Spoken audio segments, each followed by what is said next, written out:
Je sens que je vais être obligé de rester ici avec ce niveau-là. Est-ce que... Ok.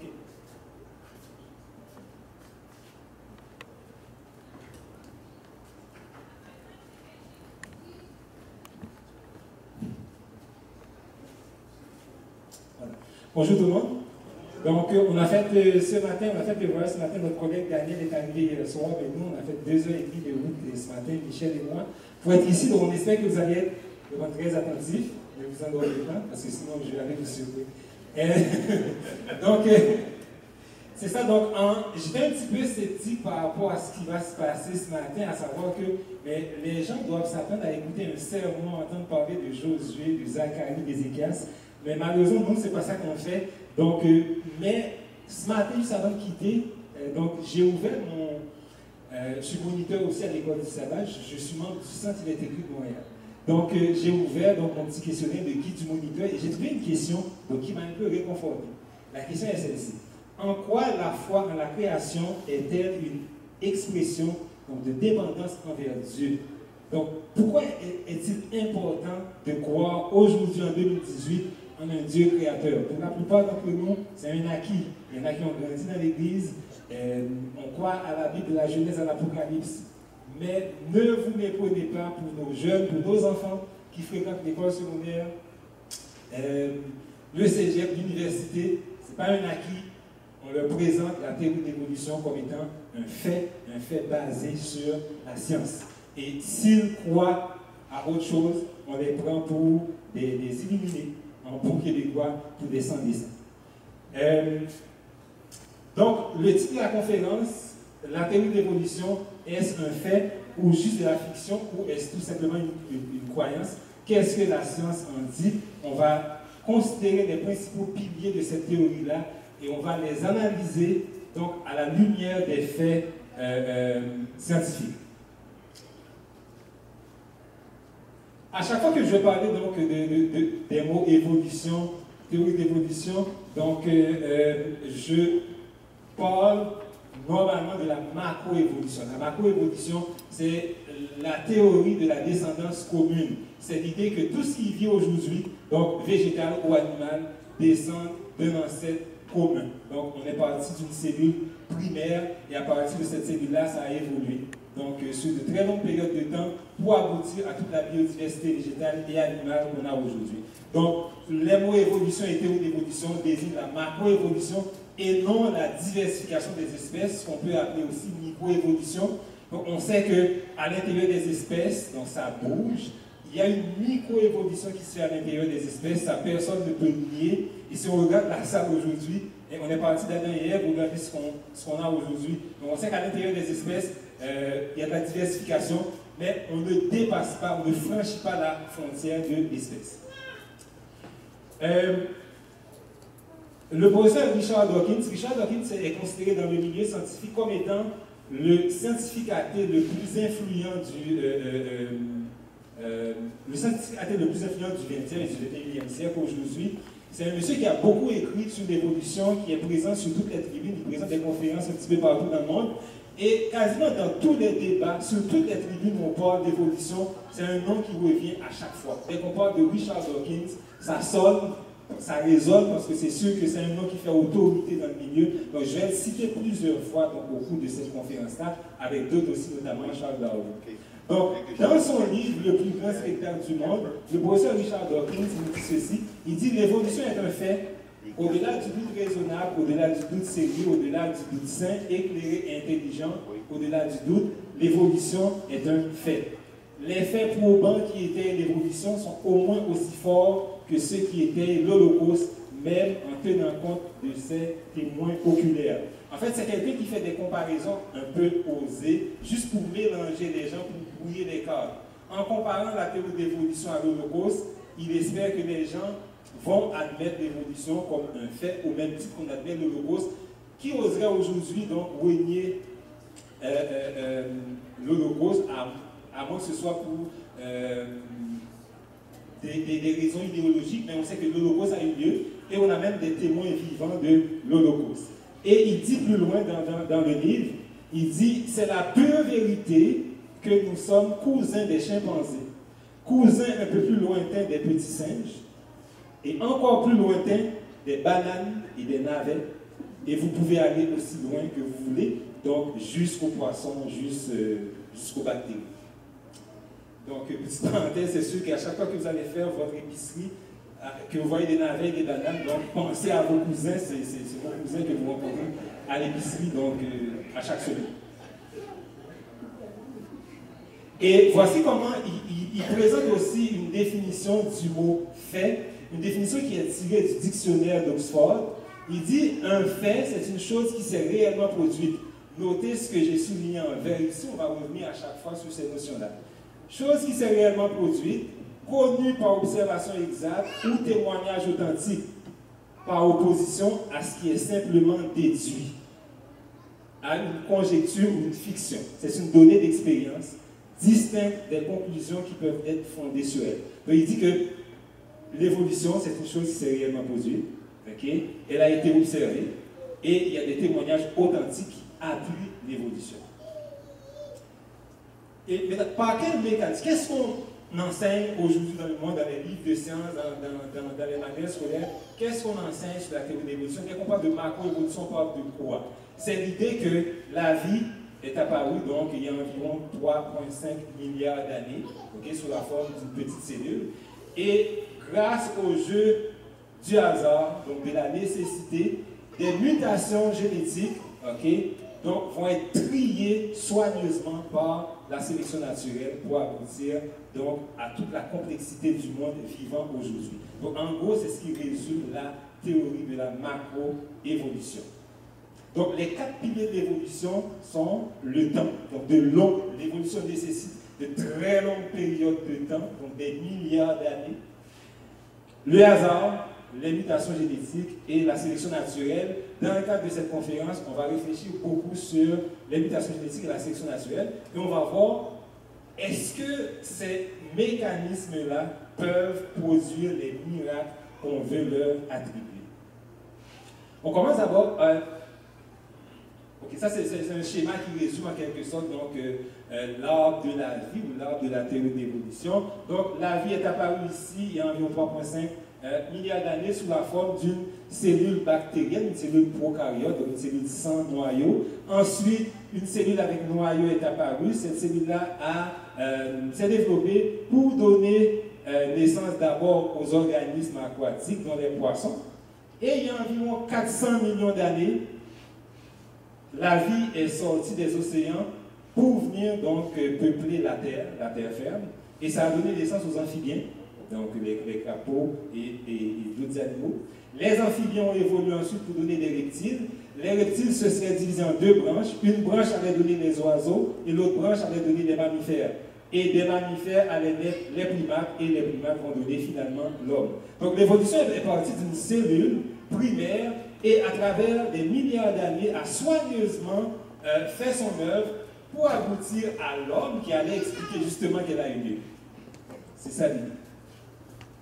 Donc, c'est quoi une mutation génétique? Parce que les mutations génétiques représentent vraiment le moteur de l'évolution. Pourquoi? Parce que ce sont les mutations génétiques qui doivent apporter donc, le nouveau matériel génétique nécessaire à l'évolution. Parce que pour passer d'une espèce à une autre, il faut augmenter le matériel génétique, on n'a pas le choix, donc augmenter ou diminuer bien entendu. Donc ce sont les mutations qui seraient responsables de tout ça. C'est quoi une mutation génétique? Une mutation génétique, c'est tout simplement, est définie dans n'importe quel livre de génétique. La mutation est définie de façon universelle comme étant une erreur ou un accident de réplication du matériel génétique. Ça veut dire quoi? Ça veut dire que nos cellules se divisent. Okay? Toutes les cellules du corps, on en a environ, dans le corps humain, environ, on parle de 100 000 milliards de cellules qu'on a dans un organisme humain. Nos cellules se divisent et à chaque fois qu'une cellule se divise, la cellule mère, la cellule de départ, va faire une copie de son matériel génétique, de sa molécule d'ADN, pour pouvoir attribuer donc un exemplaire à chacune des 2 cellules filles donc, qui vont naître de cette division-là. Dans un monde idéal, on s'attend à ce que cette copie-là soit conforme à l'original, comme quand vous faites la photocopie d'un document important. Mais en biologie, il arrive malheureusement qu'il se produisent quelques petites erreurs, donc des erreurs de copie. Ce sont ces erreurs-là qu'on appelle donc des mutations génétiques. Une mutation génétique se produit au hasard, donc c'est un phénomène aléatoire. La mutation n'est pas programmée, bien qu'aujourd'hui, en laboratoire, on arrive à en produire aussi ce qu'on appelle des mutations induites. Mais, petite parenthèse, il n'y a pas une mutation induite qui s'est révélée favorable donc, aux individus. Les mutations induites sont aussi négatives, néfastes. Donc, la plupart des mutations sont neutres. Ça veut dire quoi? Ça veut dire que la mutation a lieu, on ne s'en rend même pas compte parce qu'elle ne produit aucun effet, ni positif, ni négatif. C'est ce qu'on appelle une mutation neutre ou silencieuse.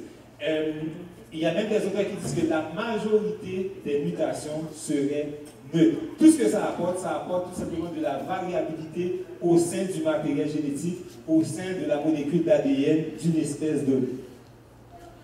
Quand les mutations produisent un effet qui va être visible sur l'individu qui les subit, dans la majorité des cas, cet effet-là est négatif. C'est pourquoi les mots qu'on utilise dans la littérature scientifique pour désigner les mutations ou les individus mutants, c'est les mots anomalie, erreur, accident ou tout simplement monstruosité.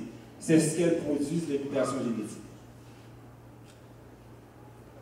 Fait important, les mutations génétiques, en fait, c'est ce qu'on veut nous faire croire à travers la théorie de l'évolution. Les mutations créeraient de nouveaux gènes. Une mutation n'apporte jamais de nouveau matériel génétique. La mutation ne fait que modifier le matériel génétique existant.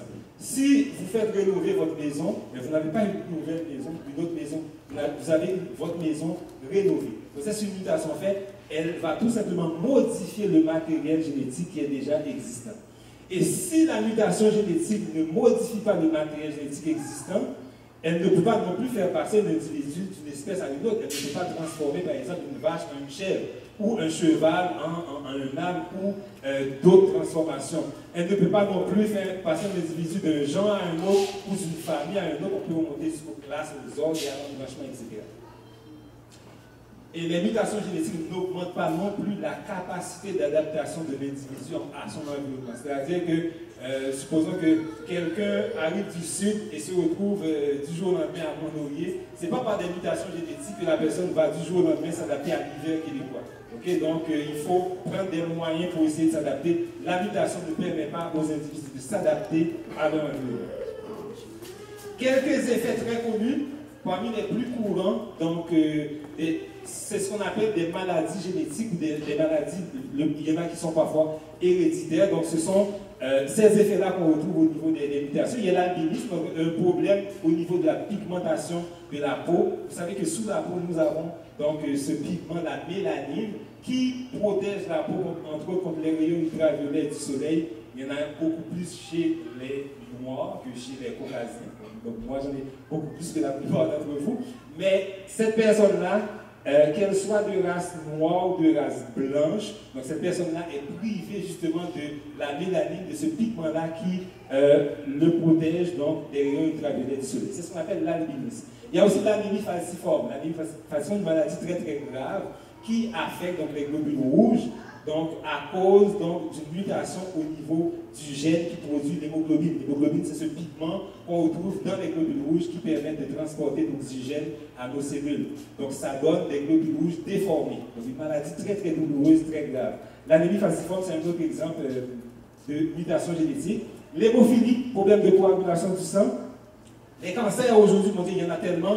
Il n'y a pas si longtemps, j'apprenais à travers les médias que dans pas très longtemps, un Canadien sur deux va au cours de sa vie donc, est diagnostiqué donc, pour un cancer. Donc les cancers aussi sont des exemples de mutations génétiques et aussi les cas d'avortement. Donc les mutations génétiques peuvent provoquer aussi des avortements.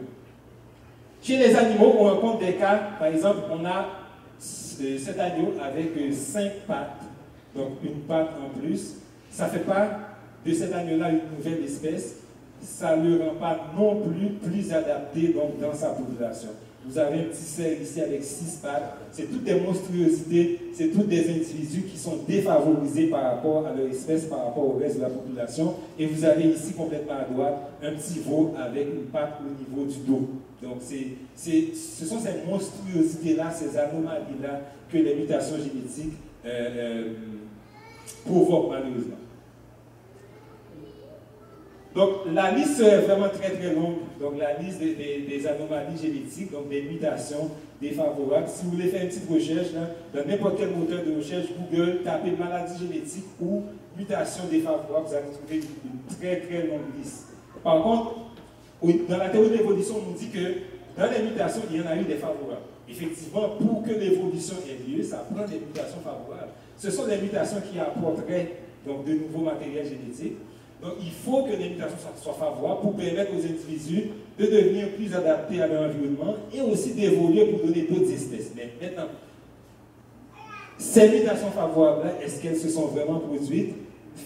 Vous pouvez faire une petite recherche si vous voulez. J'ai essayé, j'en ai quasiment pas trouvé. Donc, on peut dire que 99,9% des mutations se révèlent néfastes ou négatives.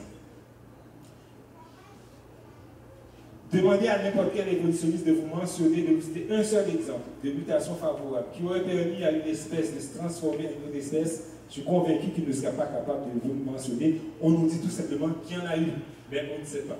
Étant donné que les espèces sont là, donc ça a dû prendre des mutations favorables pour les faire évoluer, mais on ne connaît pas ces mutations favorables, alors que les mutations défavorables remplissent donc nos livres de génétique, nos livres de sciences.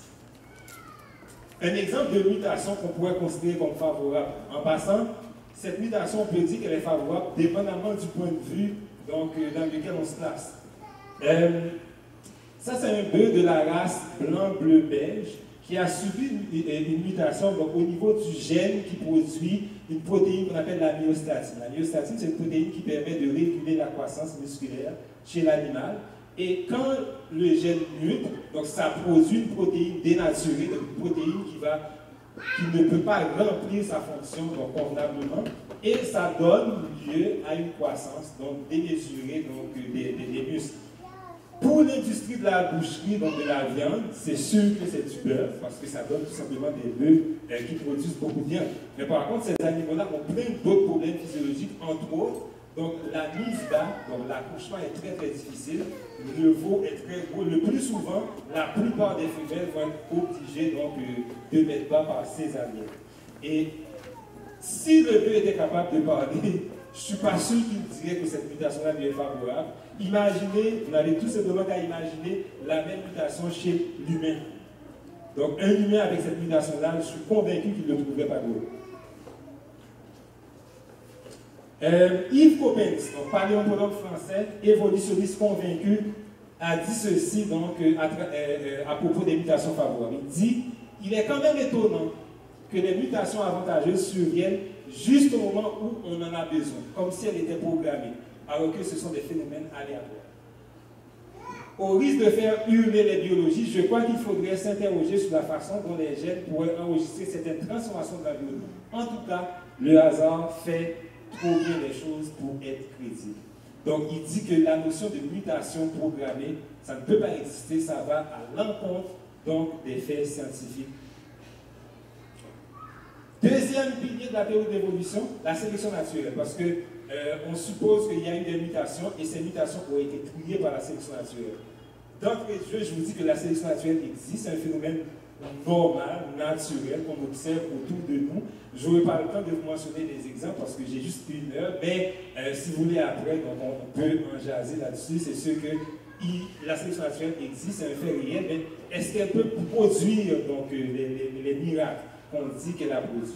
Charles Darwin, dans son livre L'origine des espèces, pour développer sa théorie de la sélection naturelle, s'est basé sur 2 grands mécanismes. Le premier, il a été très influencé par un livre, Essai de population, écrit par l'économiste britannique Thomas Malthus. Donc l'idée de Malthus, c'était que les populations croissent à un rythme beaucoup plus accéléré que l'accroissement des ressources disponibles. Donc, à cause de cela, il y a ce qu'on appelle une lutte pour l'existence. Donc, ce sont les plus forts, les plus adaptés qui vont profiter des ressources, qui vont se reproduire et se perpétuer, tandis que les plus faibles sont condamnés à crever, à disparaître. Deuxième pilier sur lequel Charles Darwin s'est basé pour établir sa théorie de la sélection naturelle, c'est la sélection artificielle qu'on pratique chez les animaux domestiques et aussi chez les végétaux. Donc, il dit que l'homme arrive à réaliser donc, des exploits avec la sélection artificielle donc, au niveau des animaux domestiques, en créant de nouvelles races. Effectivement, si on regarde aujourd'hui les animaux d'élevage, les vaches par exemple, il y a toute une gamme, toute une variété de races de vaches. On connaît la vache emblématique du Québec, très connue aussi un petit peu partout en Amérique du Nord et en Europe, la vache Holstein, la fameuse noire et blanche. Cette vache-là, elle a été très sélectionnée donc, au cours des 50 dernières années. Et aujourd'hui, on arrive à produire des individus, des vaches, qui sont capables de produire jusqu'à 60 et même 75 litres de lait par jour, une seule vache. On les appelle des Formule 1. Donc, c'est des vaches Formule 1. Mais ces vaches-là, même si on les sélectionne pendant des millions d'années, elles vont rester tout simplement des vaches plus performantes. Elles ne se transformeront jamais. Il n'y a aucun mécanisme génétique qui va leur permettre de se transformer en une nouvelle espèce. Et Charles Darwin dit, nous ne pouvons supposer que toutes ces races se soient tout à coup présentées avec leur utilité et leur perfection actuelle. La clé de leur appropriation se trouve dans l'accumulation de la sélection par l'homme. Il a entièrement raison là-dessus. C'est au niveau de sa conclusion qu'il va se tromper. Un autre auteur, André Boileau, nous dit ceci, il existe dans la nature, et on peut l'observer dans les élevages, des variations, c'est-à-dire des différences chez les descendants de mêmes parents.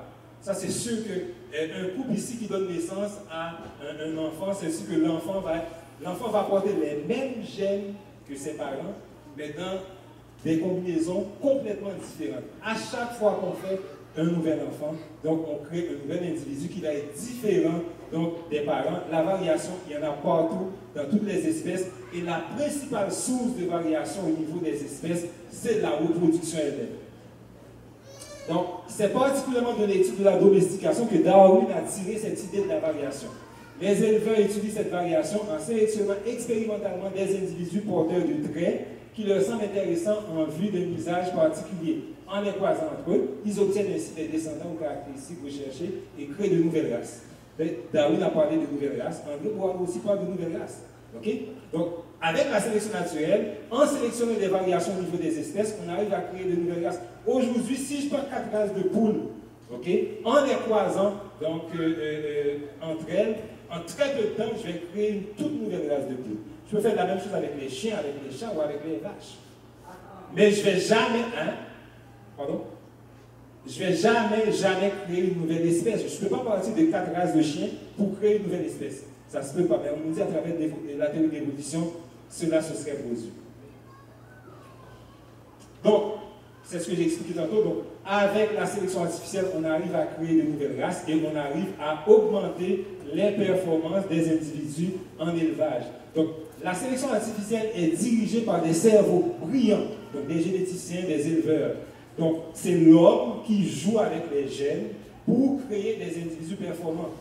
Et on nous dit que la sélection naturelle, qui est un processus aveugle, qui n'a aucun but, aucune finalité, donc aurait réalisé de plus grands exploits que la sélection artificielle, qui elle-même est dirigée par des cerveaux humains, par des intelligences.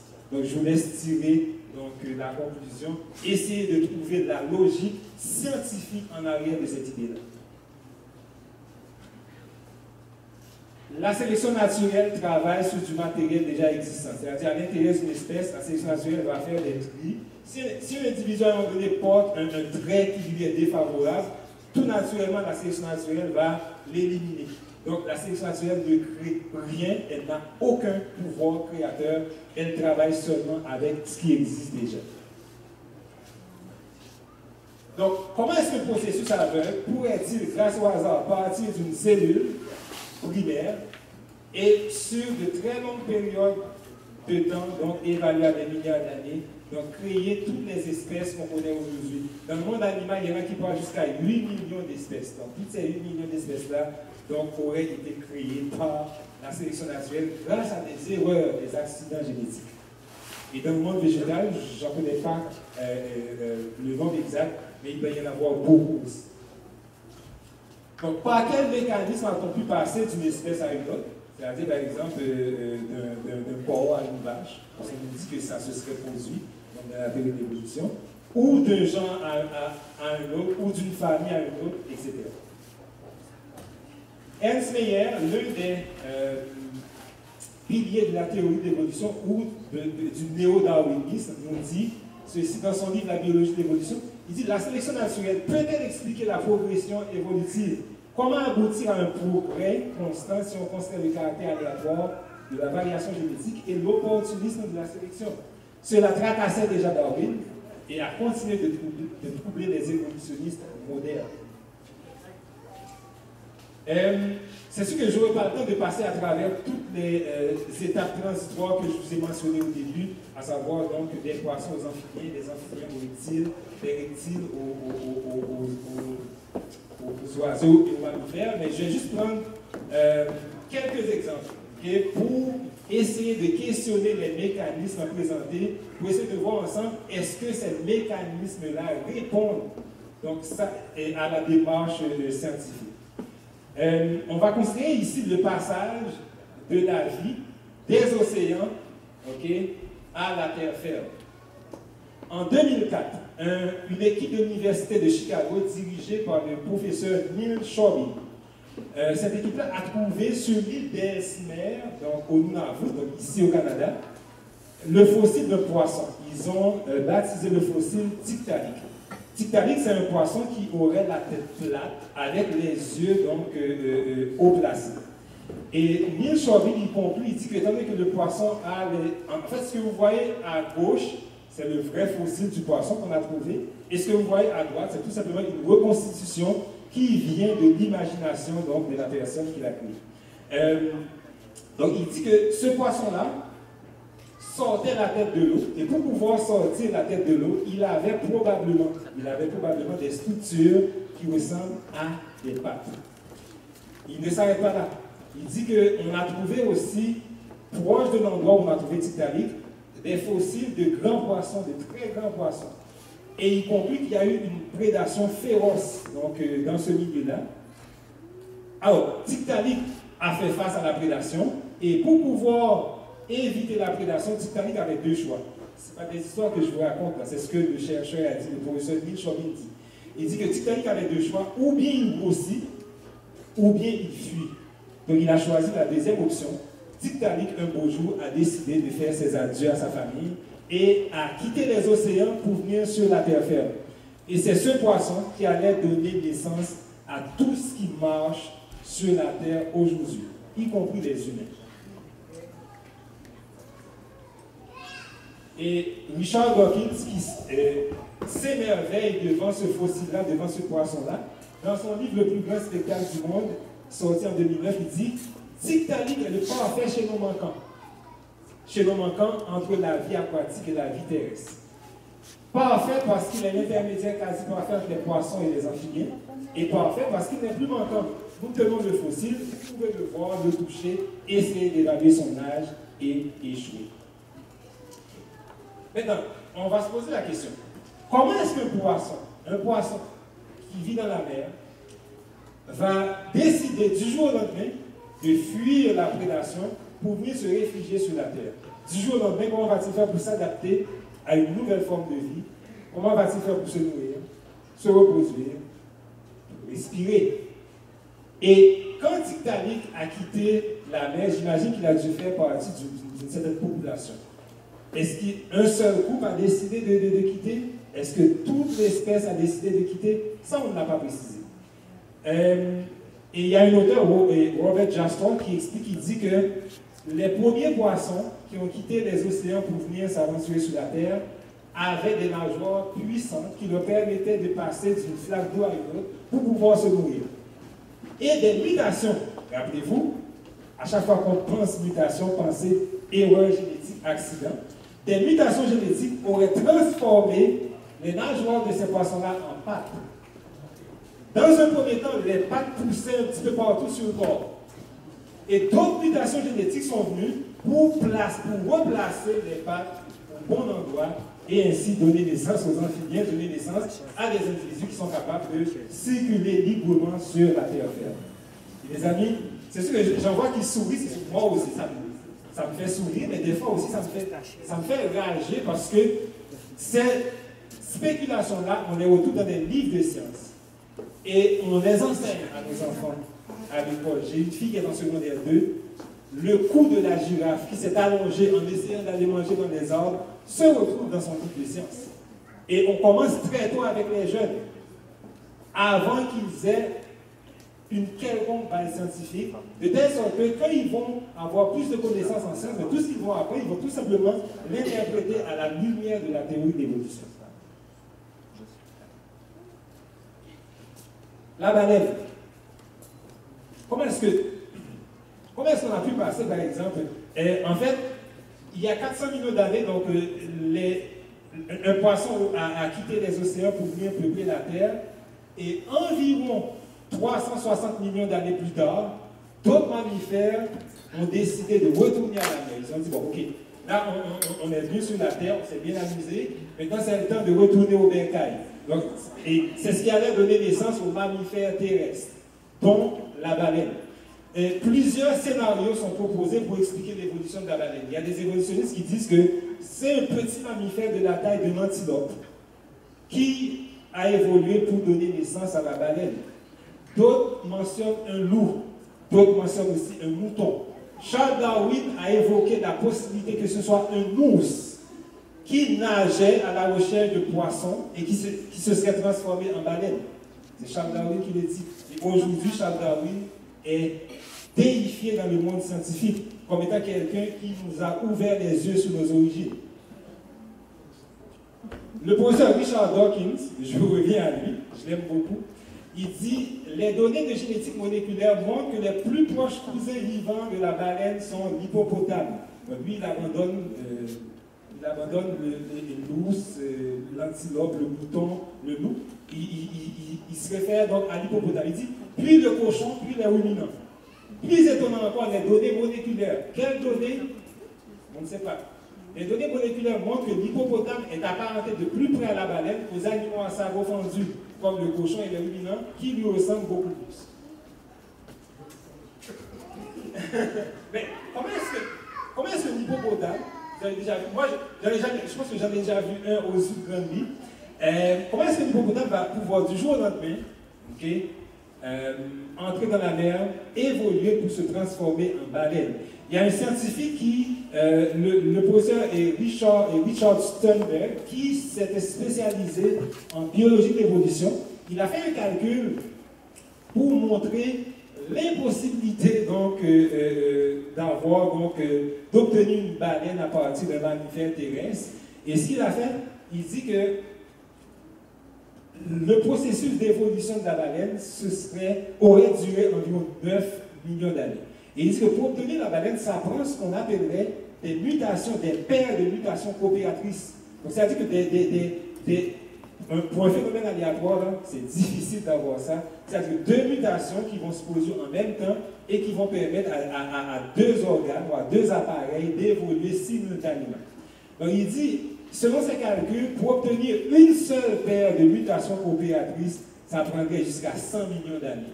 Alors que le processus d'évolution de la baleine, donc, se serait produit sur seulement 9 millions d'années. Et c'est sûr que moi, je n'ai pas fait le calcul. On n'a pas besoin d'imaginer la quantité de bonnes mutations, de mutations coopératrices que ça prendrait pour avoir une baleine à partir d'un mammifère terrestre. Je voulais juste attirer votre attention sur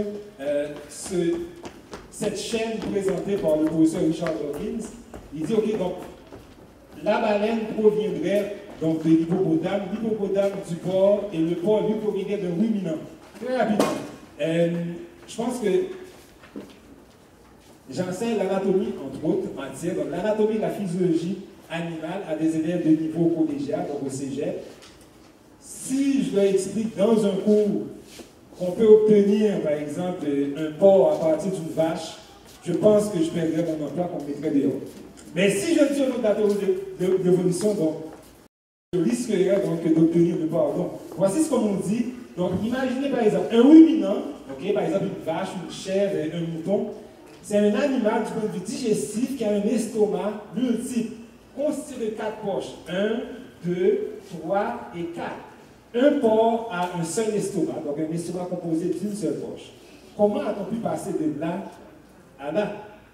Vous enlevez un estomac, vous obtenez un animal avec 3 estomacs, cet animal-là serait non viable, la sélection naturelle l'aurait détruit automatiquement.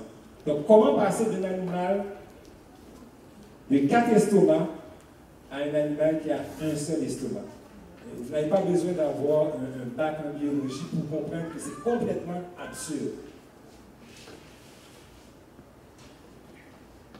L'évolution de l'homme, le temps file, donc je vais vous parler très brièvement. Donc, comment est-ce que l'homme a pu évoluer? On sait que, pendant longtemps, on nous a dit qu'on descend donc, du singe. Aujourd'hui, on dit, ah mais dans le fond, il y en a qui disent, ah, mais on ne descend pas vraiment du singe, on est juste des cousins. Donc les deux, on descend d'un ancêtre commun. Qui serait quoi? On ne sait pas. Charles Darwin, dans La descendance de l'homme, nous dit ceci. Nous apprenons ainsi que l'homme descend de mammifères velus. Okay? Il ne cite pas le singe. De mammifères velus, pourvus d'une queue et d'oreilles pointues, qui probablement vivaient sur les arbres et habitaient l'ancien monde. Un naturaliste qui aurait examiné la conformation de ce tête l'aurait classé parmi les quadrumans, donc un animal à 4 mains. Aussi sûrement que l'ancêtre commun est encore plus ancien des singes et de l'ancien, de l'ancien et du nouveau monde. Et le professeur Albert Jacquard, généticien français, célèbre généticien français, un grand humaniste, un homme qui a beaucoup aussi publié sur la théorie de l'évolution, il dit que la première fois que le cerveau a commencé à augmenter, le volume du cerveau a commencé à augmenter pour donner un être humain, donc en passant du chimpanzé à l'homme, il dit que ça a été une véritable catastrophe. Okay? En fait, la femelle humaine possède un bassin beaucoup trop étroit pour le fœtus à grosse tête qui croît dans son ventre. Écoutez bien. Par conséquent, les enfants naissent à l'état de larve pour permettre à la tête de passer. Donc, du jour au lendemain, on est passé donc du chimpanzé à l'homme. Bon, je dis du jour au lendemain, mais sur quelques peut-être millions d'années. Mais on sait que l'homme est l'espèce, proportionnellement par rapport au poids du corps, qui a le cerveau le plus volumineux. Donc, quand le cerveau a commencé à augmenter, le volume du cerveau a commencé à augmenter, étant donné que le bassin de la femme singe, n'était pas adapté à ce volume de cerveau-là, donc la femme donnait naissance à des bébés larves, donc, pour permettre à la tête de passer. Donc, essayez de comprendre donc, ce qu'il veut dire. Les fameux hommes singes qu'on voit souvent à la télévision, dans les manuels scolaires, dans les livres de sciences, ont-ils vraiment existé? Est-ce qu'on a pu passer de lui à lui? On va voir. Les australopithèques, qui seraient le premier chaînon, donc entre les singes et l'homme, le premier fossile d'australopithèque. Les fossiles, ce sont des restes donc, des individus qui se sont donc, minéralisés dans la roche. Mon collègue Michel va en parler cet après-midi. Le premier fossile a été découvert en 1924 par le paléontologue Raymond Dart, et les évolutionnistes ont conclu que l'australopithèque marchait droit. Donc, il commençait déjà à être un humain. Entre autres, Lucie, par exemple, ce singe femelle qu'on a découvert, donc Lucie faisait partie des australopithèques. Deux anatomistes très réputés, Sally Zuckerman, qui est britannique, et Charles O'Connor, qui est américain, ont réfuté cette allégation après avoir mené des travaux de recherche approfondis pendant 15 ans. Donc, eux autres, ils ont dit que l'australopithèque était tout simplement une espèce de singe éteint. L'australopithèque n'est pas un chaînon manquant entre l'homme et les singes. L'homme de Piltdown, qui a été présenté en 1912 par un monsieur du nom de Charles Dawson, okay? Pendant plus de 40 ans, l'homme de Piltdown a été exposé dans les musées et présenté comme étant un chaînon manquant entre le singe et l'homme. Et aujourd'hui encore, à l'université, au cégep, on continue à parler de l'homme de Piltdown comme étant justement un intermédiaire entre l'homme et le singe. Le fossile de l'homme de Piltdown a été examiné en 1949. Okay? Voici ce qu'on a découvert. Il s'agissait en fait d'une dent de singe attachée sur un crâne humain. Et Charles Dawson, dans son laboratoire qu'il avait chez lui à la maison, okay, ce qu'il a fait, il a teint le crâne okay, pour le vieillir, et les dents, il les a limées pour leur donner donc l'aspect de dents humaines. Et je suis tombé récemment sur un documentaire justement qui parle de Charles Dawson. Charles Dawson est décédé très jeune, donc au début de la cinquantaine, ainsi que sa femme. On raconte qu'il aurait été empoisonné donc, par le bichromate, le dichromate de potassium qu'il a utilisé justement pour falsifier donc, ce crâne de singe qu'il a trouvé pour le faire vieillir. Donc l'homme de Piltdown a été discrédité en 1953. Ce n'est pas un chaînon manquant, une forme transitoire entre le singe et l'homme. L'homme du Nebraska, présenté en 1922 par Howard Cook, à partir d'une seule dent. On a trouvé une dent, et il y a quelqu'un qui a une imagination qui dépasse l'univers. Il a, à partir de cette seule dent-là, regardez ce qu'il a dessiné. On voit ici l'homme du Nebraska qui déambule fièrement à côté de sa femme qui est juste ici, à partir d'une seule dent. Malheureusement pour lui, quelques temps après, on a découvert sur le même site, pas très loin du site, cette fois-ci un squelette complet. Et il s'est avéré que cette dent-là appartenait à une espèce de porc disparu. Donc à partir d'une dent de porc, on a reconstitué un humain pour nous présenter comme étant un chaînon manquant entre l'homme et le singe. Et tout ça, on doit l'accepter au nom de la science. C'est des faits scientifiques. Dans la conclusion de la descendance de l'homme, Charles Darwin nous dit « Il suffira d'un court résumé pour rappeler au lecteur les points les plus saillants qui ont fait le sujet de cet ouvrage, donc de son livre. » Il dit « J'y ai mis beaucoup d'idées de l'ordre spéculatif. On finira sans doute par reconnaître que quelques-unes sont inexactes. » C'est ce qu'on est en train de faire aujourd'hui. Ça, c'était juste pour détendre la poussière un petit peu. Donc, et je suis entièrement d'accord avec lui. Je pense que c'est un piège, il faut faire demi-tour. et ici, il y a une artiste qui a fait travailler son imagination qui dit que si on provient vraiment des océans, à partir d'un poisson qui a donné tout ceci pour finalement donner l'homme, voici comment on a décidé de remercier les océans, en les polluant avec des déchets. Aujourd'hui, il existe des millions de singes. On est quoi? Environ 7 milliards d'humains. Il y a combien de ces individus au milieu? Les fameux hommes singes? 0. Et selon la théorie d'évolution, les dinosaures auraient disparu, donc ce serait été il y a environ 65 millions d'années. 65 millions d'années. Et aujourd'hui, les fossiles de dinosaures remplissent nos musées. Mon collègue Michel va en parler cet après-midi. Il y a beaucoup de fossiles de dinosaures. Des squelettes entiers de dinosaures ont été retrouvés. 65 millions d'années. Alors que l'évolution de l'homme daterait de seulement 7 millions d'années. La différence entre 7 et 65, c'est quand même énorme. C'est des millions. Pourquoi n'a-t-on pas retrouvé au moins, ne serait-ce au moins qu'un seul squelette d'homme-singe entier? 0. Juste des fragments d'os reconstitués de manière frauduleuse. Henry Guy, qui est éditeur du journal Nature, nous dit ceci: disposer une série de fossiles, puis affirmer qu'elle représente un arbre généalogique n'est pas une hypothèse scientifique qui pourrait être examinée, mais une fanfaronnade qui partage la même revendication de réalité qu'une histoire que l'on raconte pour passer une bonne nuit, distrayante, peut-être instructive, mais pas scientifique. Le géochimiste Claude Allègre, évolutionniste lui-même, nous dit ceci. Dans son livre Dieu face à la science, il dit « On ne sait pas comment, à partir d'êtres unicellulaires très primitifs, comme les bactéries et les algues, on a évolué vers des êtres multicellulaires aux fonctions complexes. Comment la sexualité garante de la diversité est apparue et comment exactement tous ces mécanismes-là fonctionnent. » J'accélère.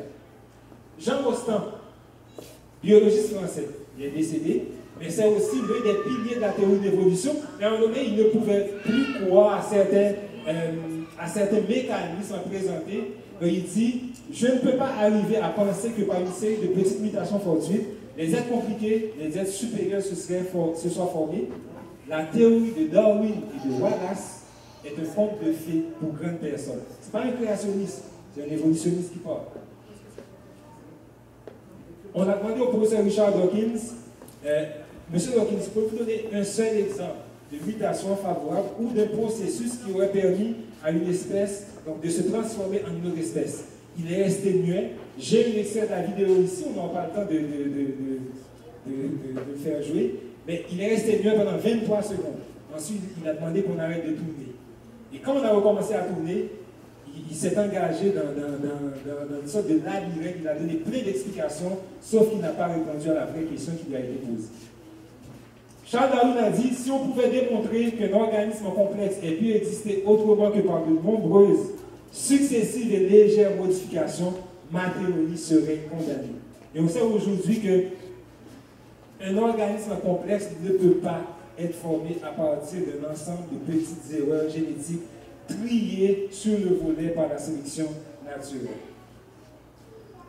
La complexité des êtres vivants est corrélée à l'élégante efficacité d'un dessin apparent.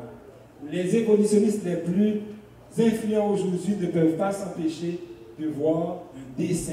Donc, quand ils contemplent la complexité du monde vivant, ils voient un dessin. Mais ils disent que, dans le fond, c'est une apparence, ce n'est pas une réalité. C'est Richard Dawkins qui parle. Il dit, si quelqu'un ne reconnaît pas que ce dessin complexe demande une explication, j'abandonne. Notre monde est dominé par les exploits de la technique et de l'art. Nous sommes parfaitement habitués à l'idée que l'élégance complexe est un indicateur d'une conception préméditée et façonnée. C'est probablement la raison la plus puissante pour croire en une sorte de déité supernaturelle, une croyance partagée par la vaste majorité des individus qui ont vécu jusqu'ici. Le temps file, je vais devoir donc... Je sais que mon collègue Michel va parler beaucoup des fossiles cet après-midi, mais très rapidement. Si les mutations génétiques donc, ne peuvent pas expliquer donc, la multiplication des espèces, la diversité des espèces qu'on a aujourd'hui, si ces espèces-là ont vraiment évolué, on devrait retrouver le reste. Donc, dans les registres fossiles, tel n'est pas le cas. Voici ce que dit Charles Darwin dans l'origine des espèces. Il dit, pourquoi est-ce qu'on voit encore des groupes entiers d'espèces voisines qui semblent, apparence souvent fausse, toujours l'apparence, hein, souvent fausse, il est vrai, avoir subitement surgi dans les étages géologiques successifs. Je ne puis répondre à ces questions-objections en admettant que les archives géologiques sont bien plus incomplètes que les géologues ne l'admettent généralement. Le nombre d'échantillons que renferment tous nos musées est absolument nul comparé aux innombrables générations d'espèces qui ont certainement existé. Il dit qu'on devrait retrouver dans les fossiles des millions et des millions de ces formes transitoires entre les espèces. Mais malheureusement, elles sont absentes, elles sont toujours manquantes. Dans son livre « L'horloger aveugle », Richard Dawkins dit « Si nous voulons savoir à quoi ressemblaient nos ancêtres, les fossiles sont notre principal espoir, et nous en trouvons plusieurs dans un état d'évolution avancé la toute première fois qu'ils apparaissent. C'est comme s'ils étaient juste plantés là, sans histoire évolutionnaire. Inutile de dire que cette apparition soudaine, apparente, ravit les créationnistes. » Donc, il dit que les espèces qu'on voit aujourd'hui, ce qu'on retrouve dans les fossiles, donc, ils ne présentent aucun signe d'évolution. Donc, ils arrivent, donc on voit des animaux complètement formés. On ne voit pas, par exemple, des animaux avec deux pattes ou avec trois pattes. On voit des animaux complètement formés. Donc, il dit que cette apparition soudaine ravit les créationnistes. Et c'est un évolutionniste qui parle. Donc, est-ce qu'il existe vraiment un arbre de la vie ou un arbre de la théorie d'évolution? Donc, il y a un biotechnologiste américain, Craig Venter, qui est lui-même évolutionniste. Il dit que pour lui, l'arbre de la vie est comme un artefact. Lui, il parlerait beaucoup plus donc, de buisson et non d'arbre de la vie. Et mon collègue Harold Examen, de Regretter Mémoire, dirait que l'arbre de l'évolution est en fait une forêt. Il n'y a pas un arbre de l'évolution, il y a une forêt. Et dans cette forêt-là, chaque arbre représente une espèce qui s'est diversifiée à travers le temps. Si vous voulez vous en convaincre, regardez la diversité de chiens qu'on a aujourd'hui, de chats, de vaches, de chevaux et d'humains aussi. Je vais passer, parce qu'on me fait signe que, juste très rapidement, Richard Dawkins a déclaré au cours d'un débat, il dit, l'évolution a été observée, mais elle n'a pas été observée au moment où elle se produisait. Qui l'a observée? Elle s'est observée elle-même. Donc, est-ce que l'évolution passe le test de la science? Je termine, donnez-moi 3 minutes. Est-ce que l'évolution a... est-ce que la théorie d'évolution? Et aujourd'hui, je n'ai pas cité un verset de la Bible. Je m'adresse aux jeunes qui sont ici. Vos collègues à l'université, au cégep vont vous défier. Moi, je suis enseignant au collégial, et puis aujourd'hui, si vous voulez convaincre quelqu'un, vous allez, n'ayez pas peur d'aller sur son terrain. Vous allez juste tout simplement briser les piliers donc, de cette théorie-là, même sans utiliser la Bible.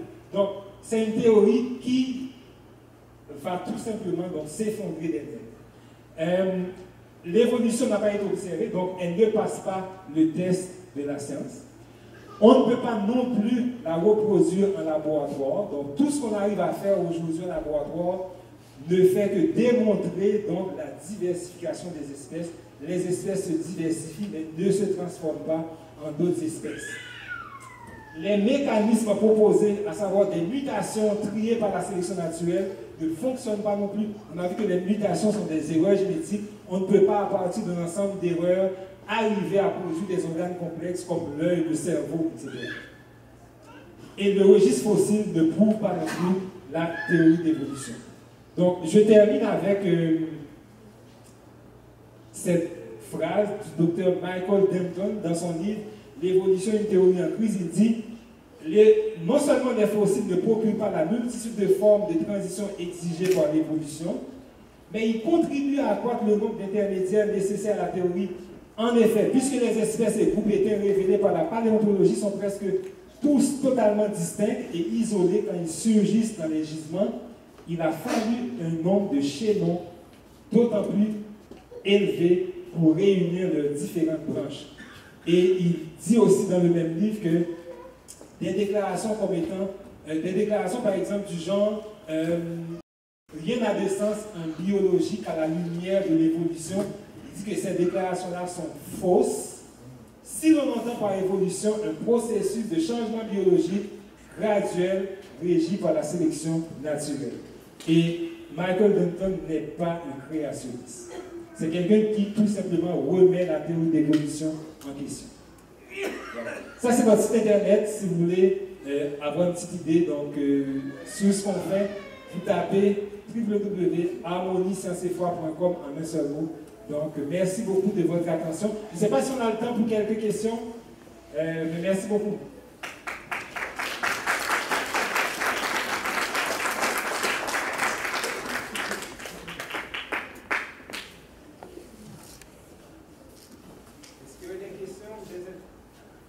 Oui, il y a une question. En fait, ma question, c'est du point de vue évolutionniste.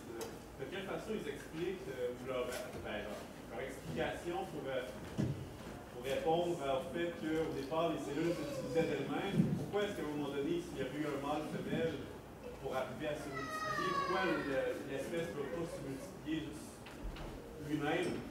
Est-ce que vous savez qu'est-ce quoi l'argument qui met en valeur? Et en fait, votre question est très pertinente. L'idée, c'est que je pense que l'apparition de la sexualité, c'est l'une des pierres d'achoppement de la théorie de l'évolution, justement. On a posé cette question sur un plateau au biologiste français François Jacob à l'émission Apostrophe. Je ne sais pas s'il y en a parmi vous qui ont déjà écouté cette émission-là avec Bernard Pivot. Il a dit, Monsieur Jacob, quand est-ce que la sexualité est apparue? Il dit, mais la sexualité serait apparue à partir des bactéries il y a environ 1 milliard d'années, plus ou moins 200 millions. C'était juste ça qu'il a pu donner comme réponse. Et l'idée, c'est que on ne peut pas expliquer aujourd'hui comment est-ce que la sexualité est apparue. Et même si on arrivait à une certaine explication, si je prends par exemple une espèce A, que je veux faire évoluer en une espèce B, okay, il faudrait, pour des mutations qui se produisent au hasard, il faudrait que les mêmes mutations se produisent simultanément donc chez les deux sexes. Parce qu'aujourd'hui, on sait qu'à l'intérieur d'une espèce, l'organe reproducteur mâle est parfaitement adapté à l'organe reproducteur femelle. Par exemple, si je veux par exemple, faire évoluer par exemple, une vache en un porc, mais les mêmes mutations subies par le taureau doivent être subies par la vache aussi. Parce que sinon, ils ne pourront pas se reproduire. Donc la sexualité reste effectivement, moi, c'est sûr qu'un évolutionniste pourrait mieux encore répondre à cette question, mais la sexualité va demeurer une énigme pour l'évolution. Ils ne pourront pas expliquer comment est-ce que c'est apparu et comment est-ce que les espèces ont pu évoluer, donc comment est-ce que le mâle et la femelle ont pu évoluer séparément pour pouvoir continuer à se reproduire. Merci, Jean-Robert. Merci beaucoup